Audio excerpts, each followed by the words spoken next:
The year is 1431. In Spanish Sativa, in the Kingdom of Valencia, a boy is born who is destined to enter history as one of the most controversial rulers of the Church. Rodrigo Borgia, who later Italianized his surname to Borgia, was born into a family that already had ties to the ecclesiastical hierarchy. His uncle, Alfonso Borgia, was already an influential church figure at that time. When Rodrigo turned 25, fate gave him a royal gift. His uncle was elected pope under the name Calixtus III. From this moment on, the young Spaniard's career soared upwards with dizzying speed. At the age of just 25, Rodrigo receives the cardinal's hat and becomes vice-chancellor of the Church, the second most powerful person after the Pope. The young cardinal quickly settles into the corridors of Vatican power. Intelligent, educated, with excellent manners and an imposing appearance, he skillfully accumulates wealth and influence. Years pass, popes succeed one another, and Borgia remains, like a rock upon which the administrative apparatus of the Church rests. The year 1492. Rome is plunged into the summer heat.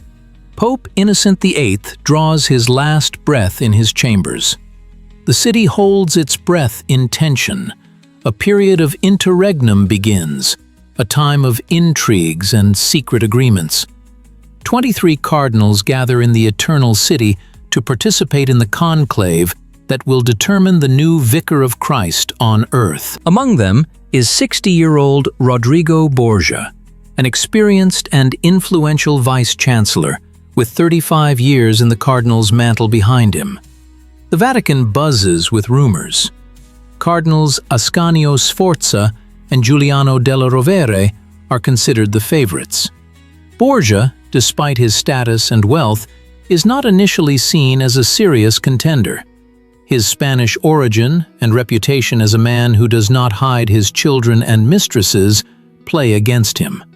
But Rodrigo is not just a cardinal, he is a brilliant strategist. Over his years of service in the Vatican, he has accumulated a vast fortune and is now ready to use it to achieve the highest goal. The conclave becomes an arena of unprecedented bribery. Borgia transforms his palace into a center for his election campaign. He personally meets with each cardinal, promising generous gifts and high positions. To Cardinal Sforza, his main rival, Borgia offers the position of vice-chancellor and a luxurious palace fully furnished. To other cardinals, abbeys, bishoprics, and bags of silver.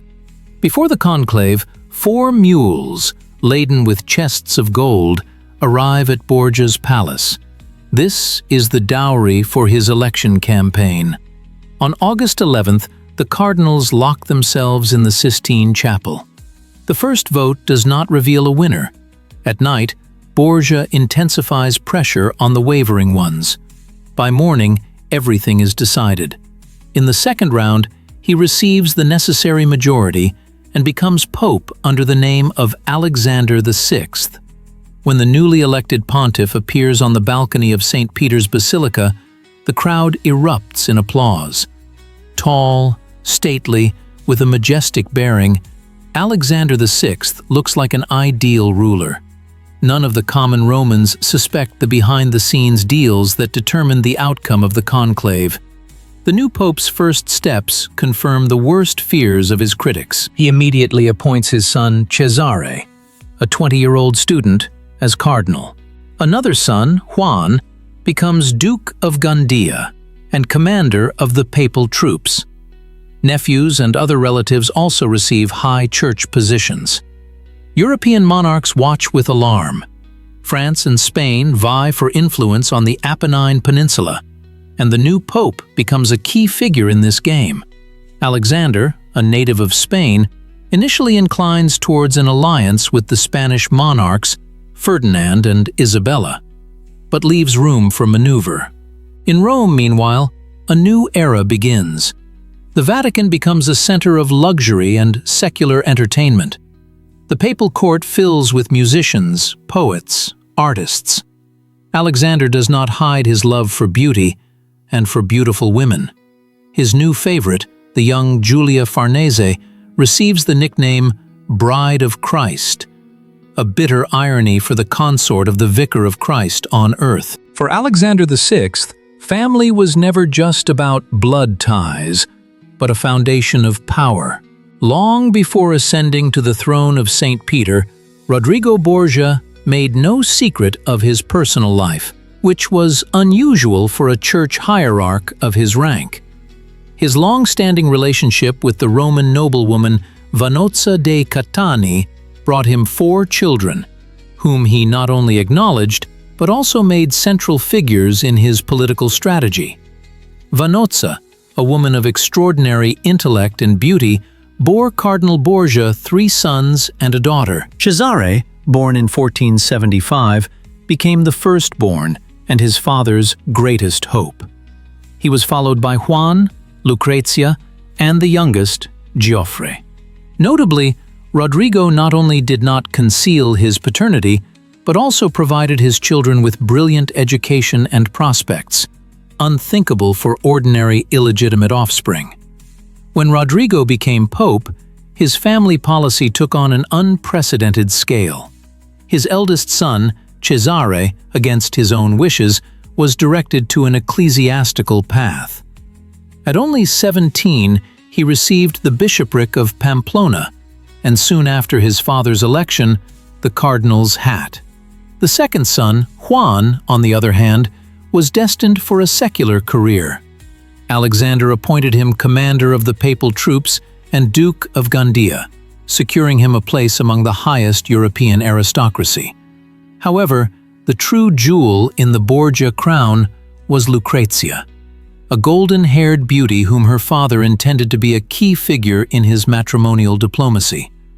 Already at 13, she was married off to a representative of the influential Milanese Sforza family, cementing an important political alliance. The youngest, Geoffrey, also did not escape the fate of a political pawn. His marriage to Sancha of Aragon, the illegitimate daughter of the Neapolitan king, was intended to strengthen the papacy's ties with the Kingdom of Naples. Over the years, Alexander was not limited to Vannozza. Soon after ascending to the papal throne, he became infatuated with the young Giulia Farnese, who was 37 years his junior and married to a relative of Cardinal Orsini.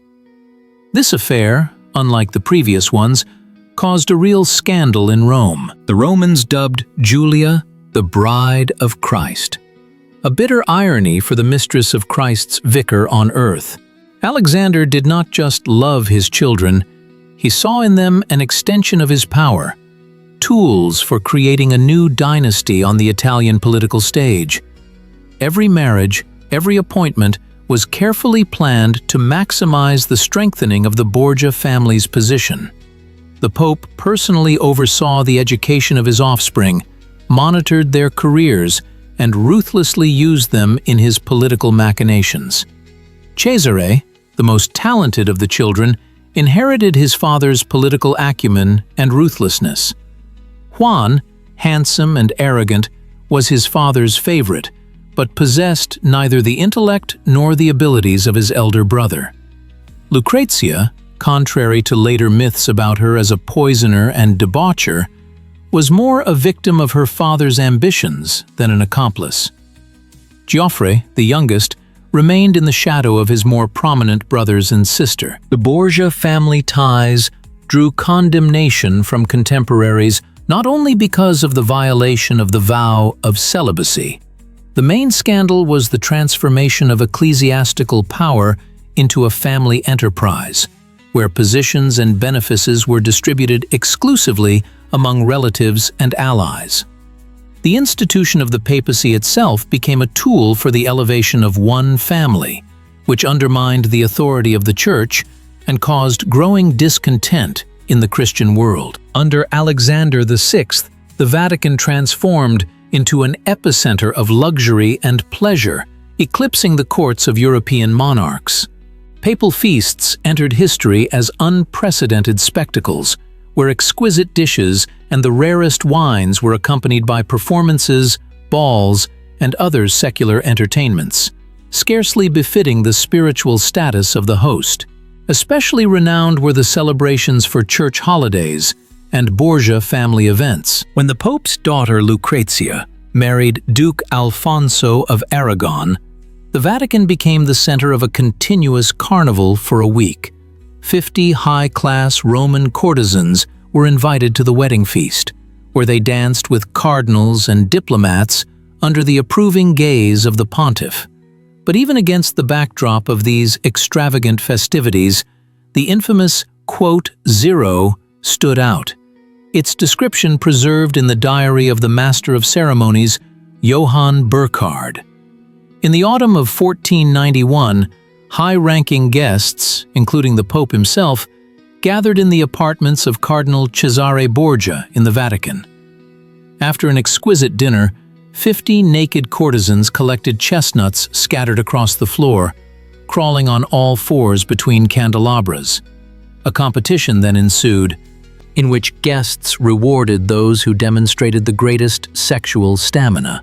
Vatican feasts were notable not only for their licentiousness, but also for their culinary delights. Alexander VI was a renowned gourmet and wine connoisseur. His table featured exotic dishes from all over Europe and the recently discovered New World. Peacocks, pheasants, and other rare birds, prepared according to special recipes and adorned with their own feathers. Seafood delivered from the coast by special messengers, exquisite desserts and sweets, all accompanied by the finest wines from the papal cellars. The papal court under the Borgias became a hub not only of political, but also of cultural life in Rome. Artists, poets, musicians sought the patronage of the generous pontiff. Alexander, for all his moral shortcomings, was an educated man and a connoisseur of the arts. He patronized talent and spared no expense in adorning the Vatican. The Borgia apartments in the Apostolic Palace, painted by Pinturicchio, remain a masterpiece of Renaissance painting to this day. The famous humanist and historian Francesco Guicciardini wrote of Alexander's court, "There was no trace of piety, no vows were observed, there was no shame, no truth, no faith, no religion." The contrast between the official holiness of the papal see and the actual moral decay of the Borgia court was striking and shocking, even by the standards of an era not known for its particular strictness of morals. The Pope made no secret of his love for worldly pleasures. Even in old age, he maintained a zest for life and energy that astonished his contemporaries. The Venetian ambassador reported to his government, "The Pope, who is 70 years old, grows younger every day. His worries do not last even a day. He is cheerful by nature and does only what contributes to his well-being." This transformation of the papal court from a center of spiritual authority to an epicenter of secular life had far-reaching consequences. The moral decay of the higher clergy undermined the authority of the Church and prepared the ground for a future religious crisis, which would erupt into the Reformation a few decades later. Martin Luther, who visited Rome in 1510, was appalled by the debauchery and venality of the papal court, which became one of the factors that drove him to oppose Rome. Cesare Borgia, the eldest son of Pope Alexander VI, was marked by a special destiny from childhood. Born in 1475, he inherited from his father a sharp mind, political acumen, and ruthless determination. However, contrary to his own inclinations, Cesare was directed toward an ecclesiastical path. Already at 17, he received the bishopric of Pamplona, and after his father's election as pope, the cardinal's hat. Contemporaries described the young cardinal as a man of extraordinary beauty and strength. Tall, with an athletic build, he could break a horseshoe with his bare hands, and defeat a bull in a duel. Having received an excellent education at the universities of Perugia and Pisa, Cesare was fluent in several languages and was skilled in theology, although his true passion always remained military science. The cardinal's purple weighed heavily on Cesare. Behind the ecclesiastical facade hid a man of action, dreaming of military campaigns and political power. In his chambers, he preferred to wear military uniform rather than church vestments. Relations with his pontiff father were complex. Cesare respected and feared Alexander, but also envied him for his younger brother Juan, who had received a secular career and his father's favor. Fate changed in 1497, when the body of Juan Borgia, Duke of Gandia and commander-in-chief of the papal troops, was found in the Tiber with multiple stab wounds. Although the murderers were never found, many suspected Cesare, to whom his brother's death opened the way to a secular career. Alexander was crushed by the death of his beloved son, but soon realized that Cesare was the only one capable of continuing his political plans. In 1498, an unprecedented event occurred. Cesare Borgia renounced his cardinalate. The Pope, by a special bull, released his son from his ecclesiastical vows, causing shock in Rome and throughout Europe. Never before had a cardinal shed his purple robe for a secular career. Free from his ecclesiastical ties, Cesare immediately went to France on a diplomatic mission. He brought the French King Louis XII a papal bull for a divorce from his barren wife, which allowed the monarch to marry the widow of his predecessor and secure rights to the Duchy of Brittany. In exchange, Louis granted Cesare the title of Duke of Valentinois and the hand of Charlotte d'Albret, a relative of the French crown. Returning to Italy with a French title and support, Cesare was appointed by his father as Gonfaloniere, commander-in-chief, of the Church, a position previously held by his murdered brother. From this moment began his ascent as a military leader. Relying on French troops and the Pope's financial support, he began a campaign to conquer Romagna, a region in central Italy nominally belonging to the Papal See, but effectively ruled by independent rulers. Cesare's military genius was fully manifested.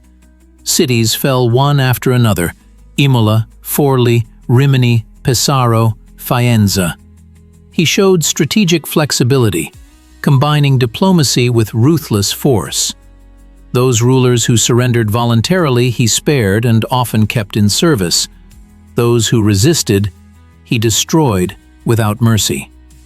Father and son acted as an ideal tandem. Alexander provided political cover and funding.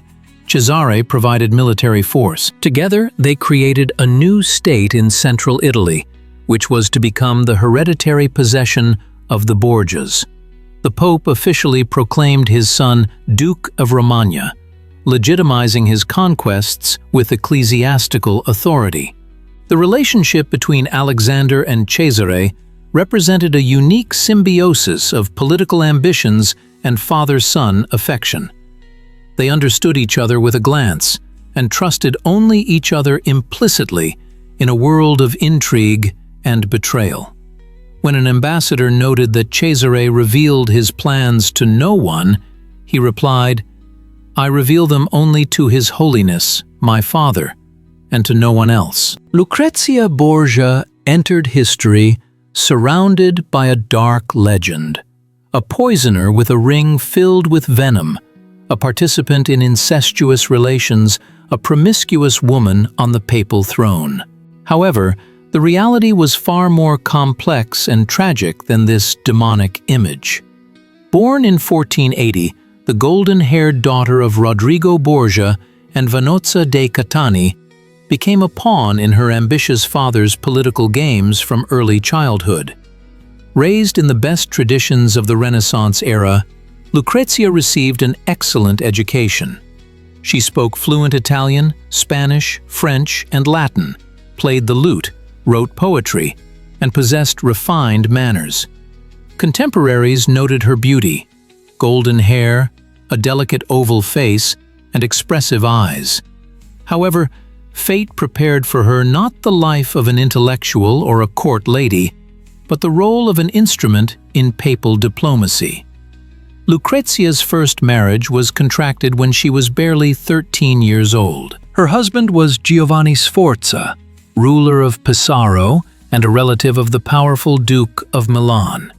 This union was intended to strengthen the papacy's relations with Milan in the complex political game of the Italian states. The wedding ceremony in the Vatican astonished contemporaries with its luxury. The young bride shone in a dress of golden brocade adorned with precious stones. However, the political winds soon shifted. When Alexander VI formed an alliance with the Kingdom of Naples, Lucrezia's marriage to Sforza became an obstacle. The Pope decided to annul the union, declaring it unconsummated. Giovanni Sforza, insulted by this turn of events, refused to admit to impotence, as the papal court demanded.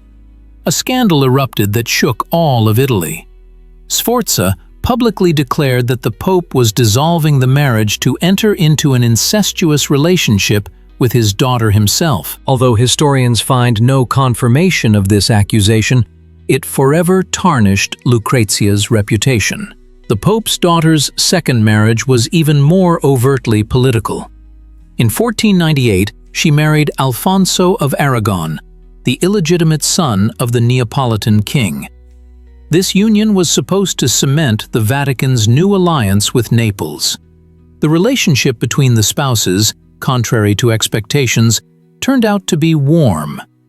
Lucrezia genuinely grew fond of the young and handsome Alfonso, soon giving birth to his son.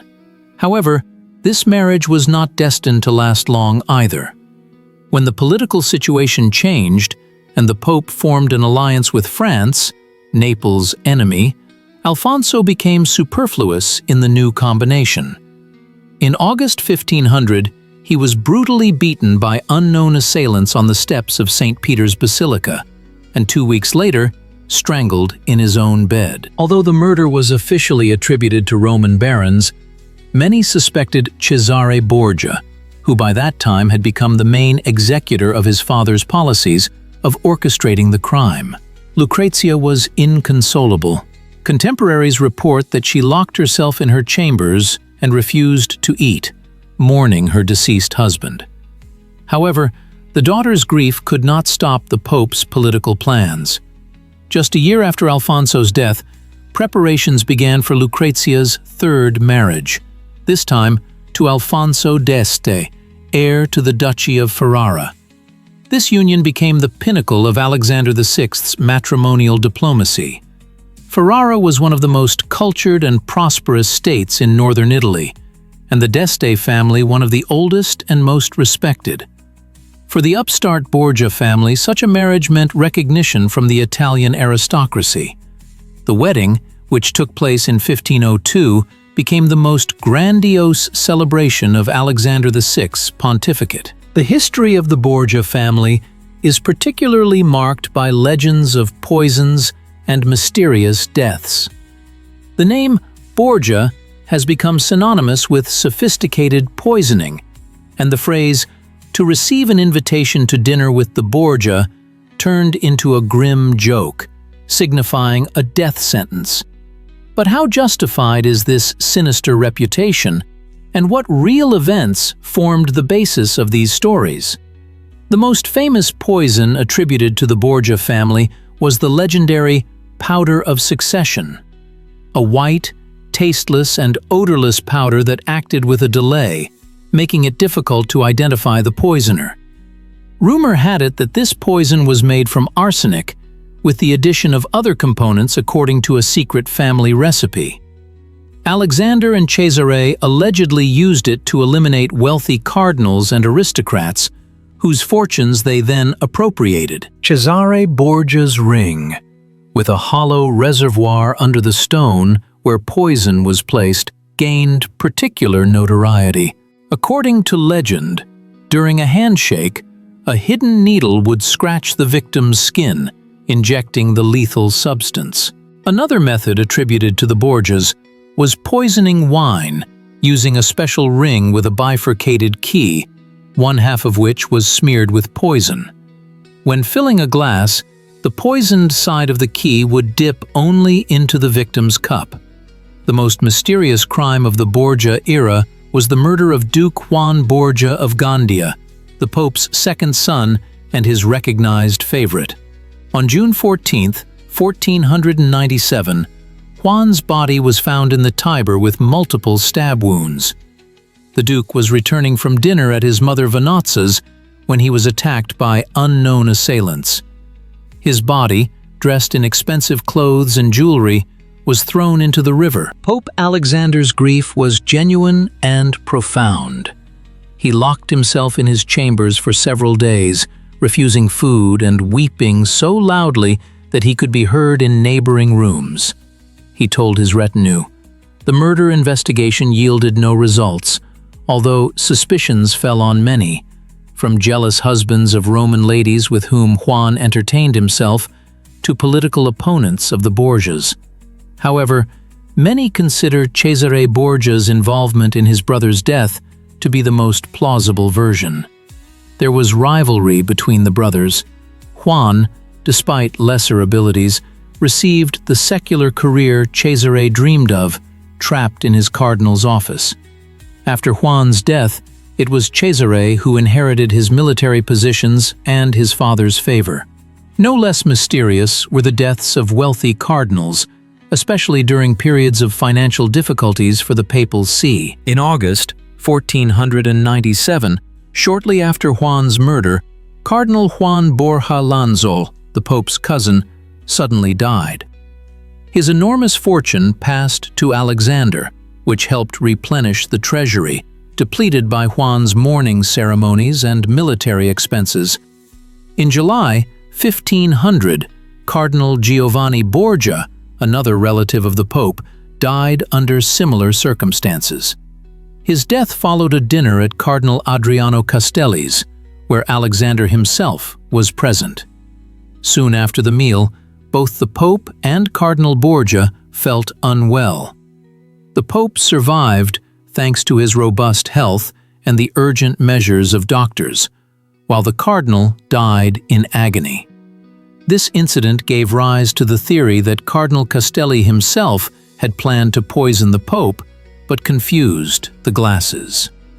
Other historians believe it was a natural case of food poisoning or malaria, common in summer Rome. However, rumors of poisoning persistently circulated, fueling the Borgia family's grim reputation. Cesare Borgia displayed particular cruelty during the capture of the city of Faenza in 1501. The young ruler of the city, Astore Manfredi, surrendered on honorable terms, having received a promise to spare his life. However, a year later, his body was found in the Tiber with a stone tied to it.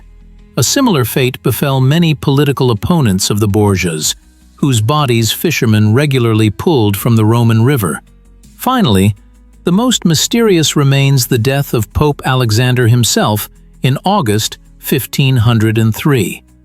According to widespread legend, the Pope and Cesare accidentally drank poisoned wine intended for Cardinal Adriano Castelli, whose wealth they wanted to appropriate.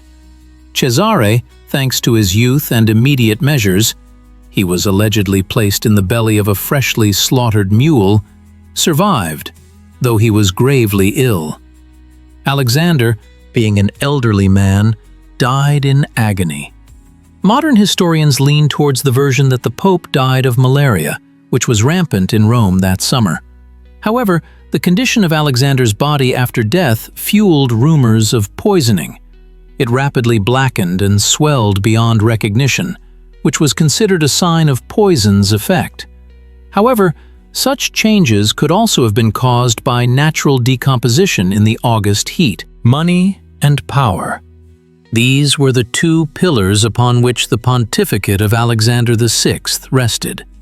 While Cesare's military campaigns ensured physical control over territories, The Pope's financial policies created the economic foundation for the Borgia family's ambitions, and in this sphere, Alexander proved himself to be an unprincipled innovator, perfecting the system of ecclesiastical corruption. At the heart of Alexander's financial machinery stood the practice of simony, the sale of church offices and spiritual benefits. Although this phenomenon had existed in the church before, under the Borgias, it reached industrial proportions and unprecedented brazenness. Cardinal hats, bishoprics, abbeys, everything had its price and was put up for sale like merchandise in a market. The appointment of new cardinals became an especially lucrative source of income. In September 1493, Alexander created 12 new cardinals, collecting 25,000 ducats from each, an astronomical sum for the time. Among those appointed were the Pope's relatives, the son of his mistress Julia Farnese, and wealthy prelates willing to pay the required price. The Venetian ambassador Giustiniani wrote to his government, "All offices are sold in Rome, and the more money offered, the greater the chance of obtaining what is desired, be it a spiritual or secular position." Another gold mine was the sale of indulgences, church documents granting remission of sins. The system of indulgences had existed in the Catholic Church since the early Middle Ages, but Alexander turned it into a veritable industry. The sale of indulgences became particularly massive in connection with the Jubilee year 1500, declared by the Pope as the year of the Great Jubilee. In that year, pilgrims from all over Europe flocked to Rome, eager to receive remission of sins. Special tariffs were established for them, from a few coins for commoners to hundreds of ducats for aristocrats. Special indulgences were offered for the remission of grave sins: murder, incest, adultery. In fact, any sin could be atoned for by paying the appropriate sum. The Vatican treasury was also replenished by the confiscation of property from disgraced cardinals and aristocrats. When a wealthy cardinal suddenly died, often under suspicious circumstances, his estate passed to the Pope as head of the Church. Alexander used this practice so frequently that a grim joke circulated among the Roman nobility. The best way to commit suicide is to become a rich cardinal at the Borgia court. Bankers played a special role in Alexander's financial system, primarily representatives of the powerful Chigi house.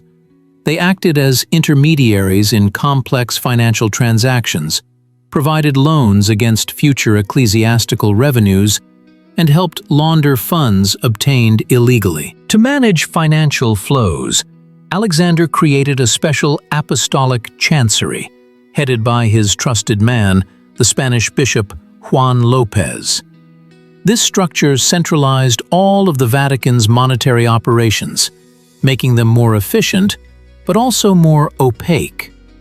The revenues from simony, indulgences, and confiscations went to fund Cesare Borgia's military campaigns, maintain the lavish papal court, and support building projects in Rome.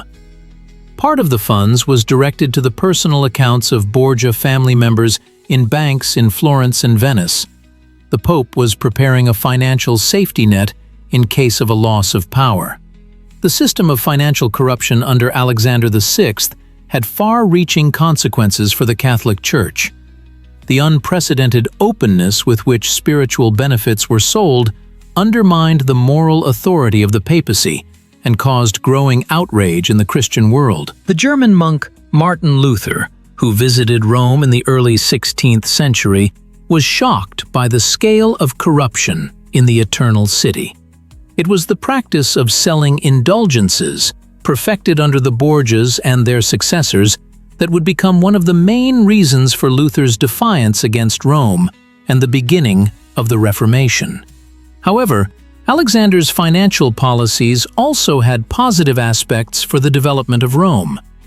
Part of the funds received was directed towards renewing the city, building new streets, reconstructing aqueducts, and erecting public buildings. Under the Borgias, Rome began to transform from a medieval city into a Renaissance capital, worthy of its ancient past. Alexander VI's foreign policy was a masterpiece of diplomatic maneuvering between the two greatest powers of the era, France and Spain. Of Spanish origin, Rodrigo Borgia, it would seem, should have naturally inclined towards an alliance with the Catholic monarchs Ferdinand of Aragon and Isabella of Castile. However, realpolitik proved far more complex and was determined not by national identity but by the pragmatic interests of the papal see and the personal ambitions of the Borgia family. In 1494, the young French king Charles VIII, driven by dynastic claims to the Kingdom of Naples, invaded Italy with a powerful army.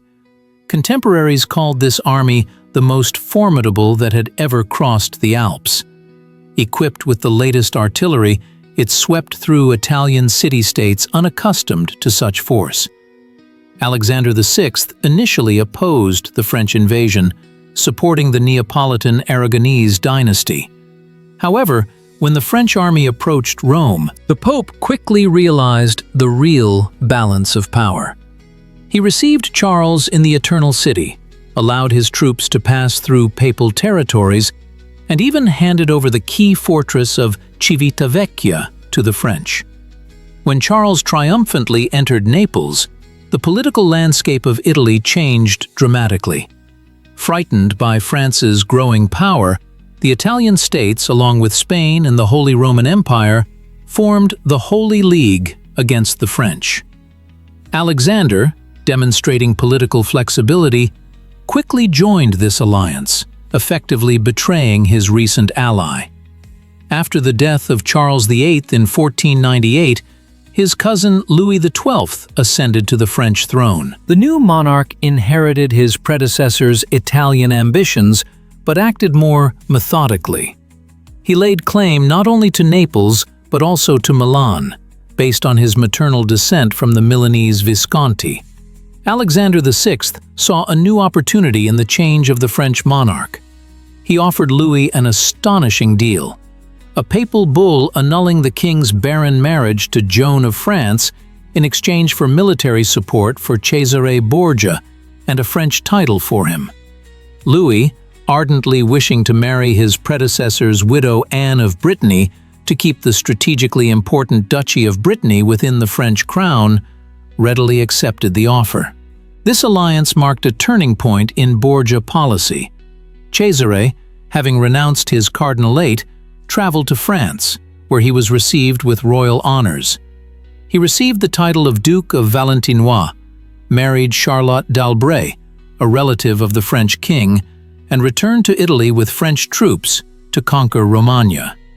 The alliance with France allowed the Borgia family to realize their territorial ambitions in central Italy. Relying on French military might, Cesare successively subdued the cities of Romagna, creating his own state under the nominal suzerainty of the Church. Alexander officially appointed his son Duke of Romagna and Gonfalonier, commander-in-chief of the Church, legitimizing his conquests. However, even at the height of the French alliance, Alexander did not forget his Spanish roots. He maintained secret contacts with the Catholic monarchs, especially on matters concerning the newly discovered New World.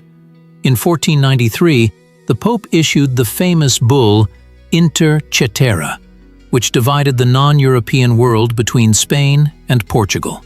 This document, drawing an imaginary line in the Atlantic Ocean, granted Spain rights to most of the Americas, becoming the legal basis for the Spanish colonial empire. By 1500, the political situation had changed again. Louis XII, having successfully conquered Milan, agreed with Ferdinand of Aragon on the division of the Kingdom of Naples. Alexander, seeing an opportunity to strengthen his family's position, supported the Franco-Spanish treaty and even blessed it with his apostolic authority. However, disagreements soon arose between the French and Spanish over the division of Neapolitan territories. the conflict escalated into open war, and the Pope once again faced a choice between two powerful allies. In this complex situation, he demonstrated remarkable diplomatic flexibility, officially maintaining neutrality but unofficially leaning now to one side, now to the other, depending on changing military fortunes. In 1503, shortly before Alexander's death, the Spanish general Gonzalo Fernández de Córdoba inflicted a decisive defeat on the French in Naples. Spain became the dominant power on the Apennine Peninsula, creating new threats and opportunities for the papacy. However, Alexander was not destined to adapt to this new reality. In August of that year, he died under mysterious circumstances. Alexander VI's foreign policy, for all its cynicism and lack of principle, demonstrated remarkable political acumen. In an era when Italy became a battlefield between great European powers, the Borgia Pope skillfully maneuvered between opposing forces, extracting maximum benefit for his family and the papal see. This policy had far-reaching consequences for Europe and the world. The division of spheres of influence in the New World between Spain and Portugal defined the contours of colonial empires for centuries to come. The Italian Wars, in which Alexander played an important diplomatic role, led to a fundamental change in Europe's political landscape, marking the end of the independence of the Italian states and the beginning of an era of dominance by large national monarchies. For the Borgia family itself, this policy had tragic consequences. Alexander's death in 1503 deprived Cesare of crucial support. The French king turned away from his former ally, and the new Pope Julius II, a longtime enemy of the Borgias, did everything possible to destroy their power in Italy. The state, created with such difficulty in Romagna, collapsed, and Cesare himself ended his days as an exile at the court of his brother-in-law, the King of Navarre. During the reign of Alexander VI, the Catholic Church experienced one of the most paradoxical periods in its history. The pontiff, whose personal life contradicted all canons of Christian morality, acted as a fierce defender of the dogmatic purity of faith and a ruthless persecutor of heretics. This duality reflected a deep contradiction between Borgia's personal ambitions and his institutional role as head of the Church. In 1478, 14 years before Rodrigo Borgia's ascent to the papacy, the infamous Inquisition was established in Spain. The Catholic monarchs, Ferdinand and Isabella, instituted this tribunal to combat secret Jews and Muslims who had formally converted to Christianity but continued to practice their former faith. Upon becoming pope, Alexander VI not only approved the activities of the Spanish Inquisition, but also expanded its powers. In 1494, he issued a bull confirming the appointment of the Dominican friar Tomás de Torquemada as the Grand Inquisitor of Spain. This cruel fanatic received virtually unlimited powers from the Pope in the persecution of heretics. During his service, thousands of people were burned at the stake, and tens of thousands were subjected to torture and confiscation of property.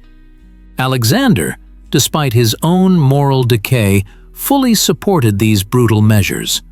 In Italy, the Pope also intensified the persecution of dissenters. The case of the Florentine preacher Girolamo Savonarola was particularly illustrative. This Dominican monk fiercely criticized corruption in the Church and debauchery in the Vatican, directly calling Alexander VI the Antichrist. Savonarola called for the moral renewal of the Church and a return to apostolic simplicity, which resonated with many believers. Initially, Alexander tried to neutralize the inconvenient preacher by offering him a cardinal's hat. When Savonarola refused, the Pope resorted to decisive action. In 1497, he excommunicated the monk, and a year later, when the political situation in Florence changed, Savonarola was arrested, tortured, and executed by hanging and burning. Alexander personally insisted on the harshest punishment for a man who dared to criticize the papal throne. The support of the Inquisition and the persecution of heretics were for Alexander not only a matter of defending the faith, but also a political tool. Accusations of heresy were often used to eliminate political opponents and confiscate their property. This was especially true for wealthy Jewish families whose assets went to the papal treasury after an inquisitorial conviction. But the most significant act of Alexander VI's pontificate in the field of church policy was his intervention in the fate of new lands discovered by European navigators. When Christopher Columbus returned from his first voyage in 1493, a conflict immediately arose between Spain and Portugal over the rights to the new territories. Both powers appealed to the Pope as the supreme arbiter of the Christian world.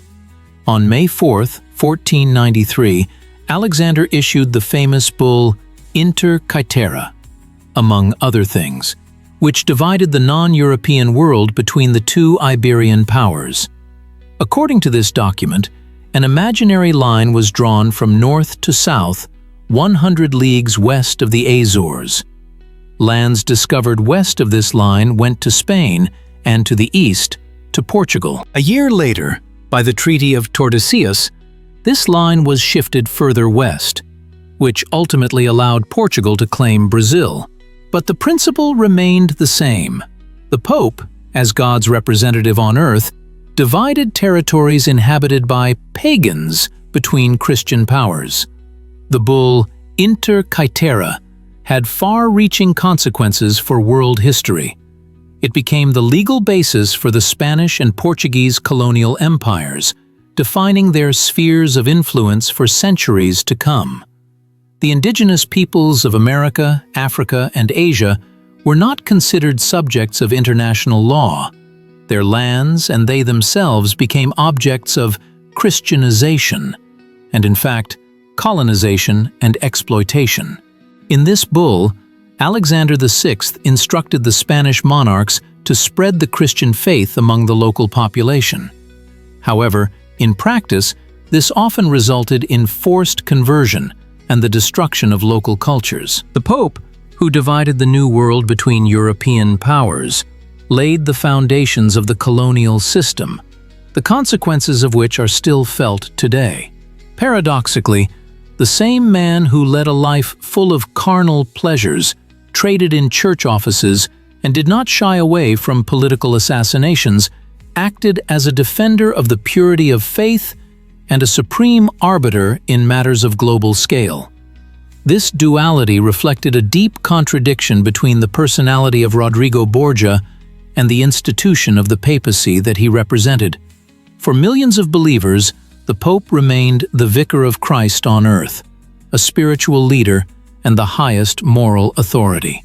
For Alexander himself, the papacy was primarily an instrument of power and enrichment, a way to elevate his family and leave a mark in history. This contradiction between personal ambitions and institutional role constituted the fundamental tragedy of the Borgia pontificate. August 18, 1503. A hot Roman midday. Pope Alexander VI and his son Cesare are dining in Cardinal Adriano Castelli's vineyard. Nothing portends tragedy. The pontiff, despite his 72 years, is full of vitality and making new, ambitious plans. That same evening, both suddenly fall ill. High fever, vomiting, convulsions, symptoms that Roman doctors of the time associated with poisoning. Cesare, young and strong, survives the severe illness. Alexander dies 2 weeks later in terrible agony. Thus ended one of the most scandalous pontificates in the history of the Catholic Church. The circumstances of Alexander VI's death still spark debate among historians. According to the most common version, the Pope and his son fell victim to malaria, which raged in Rome that hot summer. Marsh fever, carried by mosquitoes from the nearby Pontine marshes, regularly reaped its deadly harvest in the Eternal City. However, contemporaries were convinced of poisoning. A legend spread that the Pope and Cesare accidentally drank poison intended for Cardinal Castelli, whose wealth they wished to appropriate. According to this version, a servant confused the wine bottles, and the poisoned drink went into the wrong glass.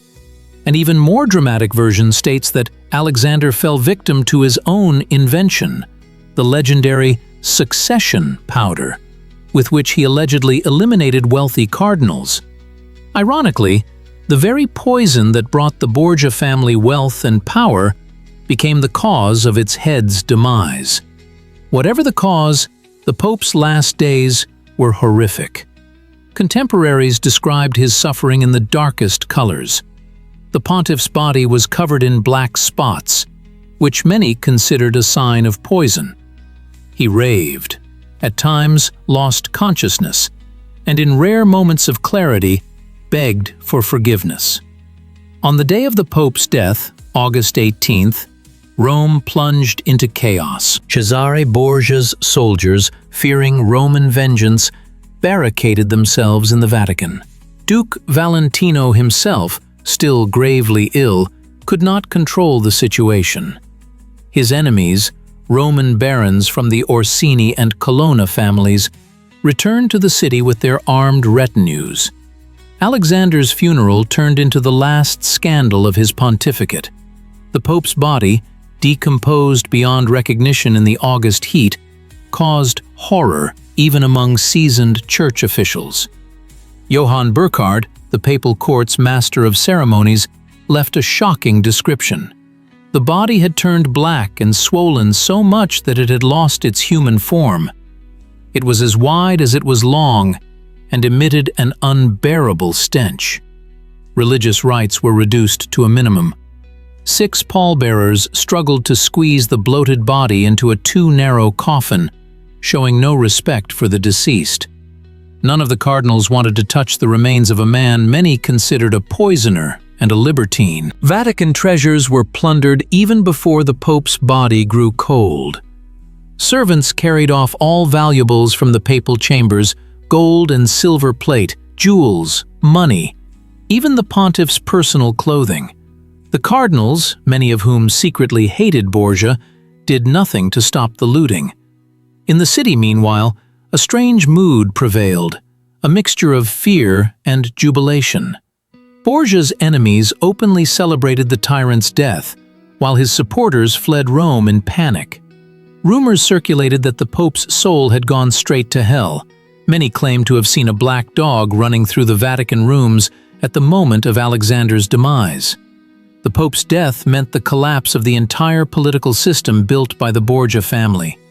Cesare, still ill and weakened, could not retain power without his father's support. His dominions in Romagna began to fall away, one by one. The Roman barons, suppressed for many years by Borgia's iron hand, now craved revenge. The conclave, assembled to elect a new pope, took place in an atmosphere of fear and uncertainty. Cesare, despite his illness, controlled the Spanish cardinals appointed by his father, but Borgia's opponents united against him.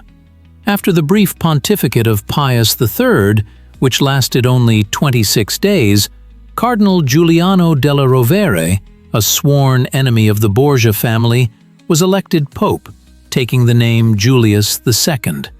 The new pope immediately began dismantling the Borgia Empire. Cesare was arrested and sent to Spain, where he spent 2 years in captivity. Upon his release, he found refuge at the court of his brother-in-law, the King of Navarre, where he died in 1507 at the age of 31 in a minor skirmish. Thus ended the story of the rise and fall of the Borgia family. 11 years of absolute power and boundless ambition, cut short as suddenly as they began. Alexander VI, the man who turned the Holy See into an instrument of family power, left behind a plundered treasury, a demoralized church, and a stained reputation for the papacy. The legacy of Alexander VI and the entire Borgia family proved to be as contradictory as the pontificate of this extraordinary man himself. When the dust settled over the shattered Borgia Empire, the Catholic Church faced the necessity of re-evaluating its fundamental principles. Alexander's scandalous rule became a catalyst for processes that ultimately led to the most serious schism in the history of Christianity: the Reformation. Just 14 years after Alexander's death, the young German monk Martin Luther nailed his famous 95 Theses to the church door in Wittenberg, initiating the Protestant movement. And although Luther did not directly mention the Borgias in his initial pronouncements, the memory of the debauched Pope, who openly traded in church offices and indulgences, was still fresh in the minds of Europeans. Alexander's image became, for the reformers, an ideal symbol of Rome's moral decay. Catholicism itself was forced to change under the pressure of criticism, inspired by the excesses of the Borgia era. The Council of Trent, convened in the mid-16th century, implemented extensive reforms aimed at eradicating many abuses that had flourished under Alexander. The open sale of church offices was prohibited, requirements for the moral conduct of the clergy were tightened, and the system of indulgences was reformed. The Catholic Church learned bitter lessons from the Borgia pontificate, though it paid for them with the loss of Europe's religious unity. For the papacy itself, Alexander's legacy proved to be twofold. On the one hand, his reign dealt a heavy blow to the moral authority of the Holy See. On the other hand, it paradoxically strengthened the secular power of the papacy. Alexander and Cesare laid the foundations of a centralized papal state, destroying the independence of minor feudal lords in church lands. Their successor, Julius II, for all his hatred of the Borgias, continued this policy, completing the creation of a strong territorial state in central Italy that lasted until the 19th century. Politically, Alexander's activities contributed to a fundamental shift in the balance of power in Europe. His role in the Italian wars, especially his invitation of the French King Charles VIII to Italy, ushered in an era of foreign domination on the Apennine Peninsula. The independence of the Italian states was undermined, ultimately leading to the establishment of Spanish hegemony in Italy for a century and a half. Alexander's most long-lasting influence was evident in his colonial policy. The bull, Inter Caetera, which divided the non-European world between Spain and Portugal, laid the legal foundations of the European colonial system. This document influenced international law, defining the principles of territorial acquisitions in overseas lands for centuries to come. Even today, indigenous peoples of America continue to dispute the legitimacy of this bull, seeing in it a source of historical injustice. The image of the Borgia family in culture and art underwent a remarkable evolution. For contemporaries and immediate descendants, they were the embodiment of absolute evil. Historians and chroniclers of the 16th century, such as Francesco Guicciardini and Paolo Giovio, created an image of Alexander as an immoral tyrant and Cesare as a cold-blooded killer. Lucrezia, in this tradition, appeared as a wanton woman and a poisoner. This demonization reached its peak during the Enlightenment, when philosophers used the Borgia story as an argument against the political power of the Church. Voltaire, in his Philosophical Dictionary, wrote of Alexander as a monster whom Rome tolerated on the throne of St. Peter. However, in the 19th century, a gradual re-evaluation of the Borgia legacy began. Romantics, captivated by strong personalities who defied the conventions of their time, found in Cesare Borgia an attractive image of a Renaissance Superman. Friedrich Nietzsche admired him as the embodiment of the will to power, and Jacob Burckhardt, in his classic work, The Civilization of the Renaissance in Italy, presented Cesare as a typical hero of his era, ruthless but effective ruler. In the 20th century, the romanticization of the Borgia image continued. In popular culture, from novels to cinema and television, they transformed from villains into tragic anti-heroes, people who, despite their moral flaws, possessed charisma, passion, and visionary qualities. Particularly notable is the rehabilitation of Lucrezia, who changed from a poisoner into a victim of circumstances and patriarchal society. Modern historians strive for a more balanced assessment of the Borgia legacy, avoiding both demonization and romanticization. Alexander appears as a contradictory figure, corrupt and immoral, but also an energetic administrator and patron of the arts. Cesare is viewed as a cruel but far-sighted politician, whose methods were not much different from those of other rulers of his time. Lucrezia has been rehabilitated as an intellectual and patron, unjustly slandered by history. The history of the Borgia family remains a warning about how personal ambitions can distort even the most sacred institutions. But it also reminds us of the complexity of human nature and the danger of simplistic moral judgments. Alexander VI, for all his vices, was a product of his era, a time when the line between the secular and the spiritual blurred, and the church became an arena of political struggle. Ultimately, the paradox of the Borgias is that, in striving to create a dynasty that would endure for centuries, Alexander achieved immortality of an entirely different kind. His name became a byword, a symbol of a certain era in church history, an era when the Holy See reached the lowest point of moral decline, but at the same time, the peak of secular power. And in this dual legacy, perhaps, lies the most important historical lesson of Alexander VI's pontificate.